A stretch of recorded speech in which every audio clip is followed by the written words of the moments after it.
Welcome everyone to the 2026 TESOL Media Lounge powered by Summit K-12. I'm your host, Andrea Cano, and on today's episode we have Dr. Ahmed. Thank you so much for being here with us today. Thank you so much for inviting me. Yes. Can you tell us a little bit about your journey into English language teaching? My journey actually started a long time ago during my high school years. I had this amazing teacher who really inspired me to get into education. He would always talk about, the importance of language and communication, and he was amazing in his delivery and in his, an inspiration to all the students. One thing he would do also would stay after school to help students, with their homework, with different things, and that really inspired me to be like him, in the future. But also, like later on in my life, I worked with humanitarian organizations. And I found the importance of language. Those with really great communication skills and language skills, they went on to do great things. They were able to find better opportunities. They were able to find even better careers. And I was like, okay, I gotta get into this field to really help people make a change in life. And that's why I applied for the Fulbright scholarship. I was awarded that. I came to the U.S., finished my master's, PhD. I taught at Miami University, and currently I've been at Jacksonville State University for 6 years. Awesome. Oh, well, congratulations on that and in your journey. Can you tell me, what do you love most about what you do? I love, when you make a change in students' lives. Earlier I was talking about, we have this AI going on, but there is something that AI or any technology can replicate, which is, this human connection. And we care also about students' voices. So if we depend on these tools to do everything for us, then that important element is missing, which is the human voice, right?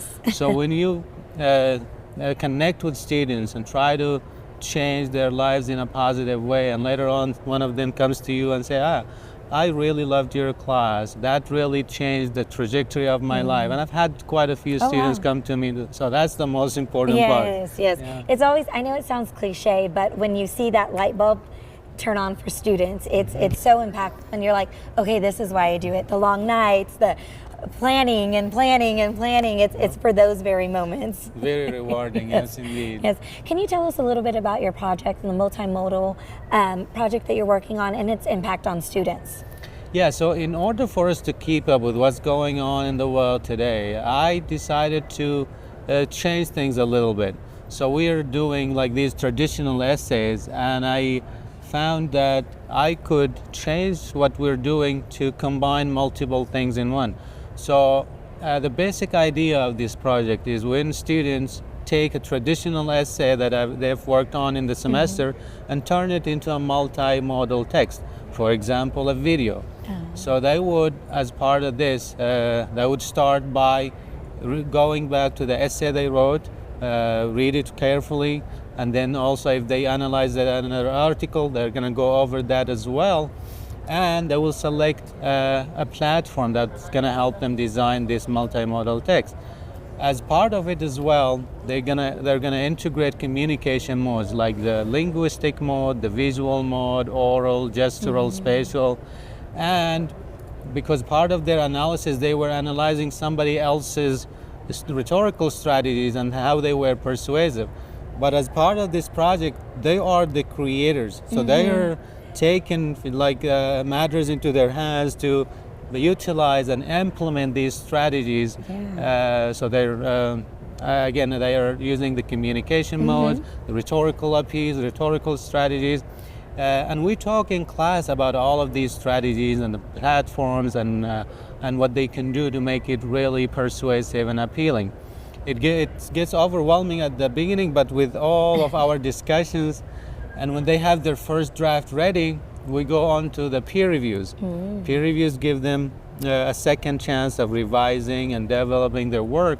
And then even after that, they get a chance to go to the writing center. They schedule appointments with me one-on-one until we get to the final product.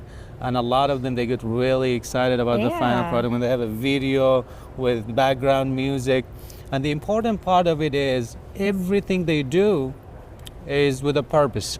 Like, why choose this color? Why choose this font? Why choose this background? Why choose this specific phrase or sentence? So they're implementing pretty much everything we've covered throughout the semester in this one project. So it sounds like, well, a lot of ownership, right? And excitement on the students. So you see that, what is the biggest impact that you're seeing? Is it that ownership that you see from students? Yes, and that is, that is what we aim to have. Like when students take that ownership and they're able to apply the knowledge they've learned throughout the semester into just one interesting project. That's awesome. No, that sounds exciting to see them take that and create, right? We want them creating. We don't want them. And then, of course, you want them to be excited and not say, oh, well, why am I doing this? And yeah, believe me, you hear it all. So can you tell us a little bit about how you see AI impacting language teaching and helping students and teachers? So since like the emergence of AI, especially ChatGPT in 2022, we've been having all of these debates. Should we ban AI? Should we integrate it? Should we, right? And as teachers, we've been also seeing students that would use it in a way that they're not supposed to, where they put a prompt and it generates the whole essay. They would submit it. Instructors as well that would be confused on how to really integrate it and use it in their classes. I've developed this framework that would help actually students and teachers alike. And I did a presentation at TESOL this year on this particular topic. You just did it, right? Yeah. It just came from your presentation. So the framework contains 4 components. So the first one, I call it like diagnostic writing, where students at the beginning of the semester sit down with a paper and a pencil and you give them a prompt. No AI, no phones, no nothing. They're thinking. Thinking. And it's a simple prompt that doesn't require them to do any further research. So they sit down and write depending on the class. What would be an example of a prompt? So the most important experience of your life, for example. So something about them that they can easily write personal, about. Okay. Yeah. So depending on the class time, you would give them like 15 minutes, 30 minutes, right? And they would write nonstop. And that, you can use it for multiple purposes, like to check for their growth throughout the semester. They can also go back to it and see how they're developing in the class in terms of writing. So that's the first component. The second one, I call it contrastive analysis, where this is like the critical way of analyzing AI and how we can integrate it in an effective way. I would ask them to write something based on a prompt, and I would generate a response from AI using the exact same prompt. I'll give it to them and I ask them, hey, compare these and see what are the differences and similarities. They come up with some really interesting results, because one thing they consistently find is that AI text usually does not have that soul, that voice that we're looking for.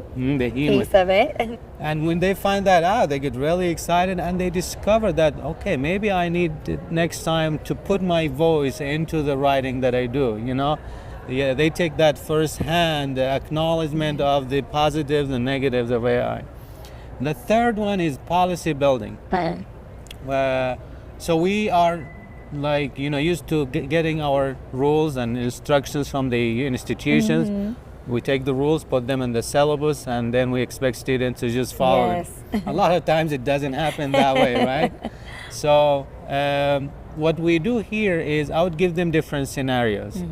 Scenario 1, for example, I use AI to do all the writing for me. Scenario 2, I use AI to just check for my grammars and mechanics. Scenario 3, for example, would be to have AI or to use it for brainstorming and outlining.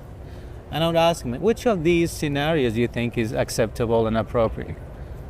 Almost all of them would say it's acceptable maybe to do the brainstorming and the outlining, which is a good way of using AI. Yes.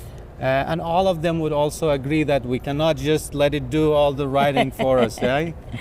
And based on these conversations, we develop policies. and they're likely to follow them because they developed it. Yes, yes. they helped create these policies instead of just receiving them from the institution. That's awesome. The fourth one, I call it like portfolio documentation, where we track the process. We don't focus as much on the product, so we focus more on the process. So we go in a writing class, for example, we focus on the process of understanding the project, brainstorming, outlining, drafting, peer reviewing. So once they get to the finish line, they have invested some time in the process itself.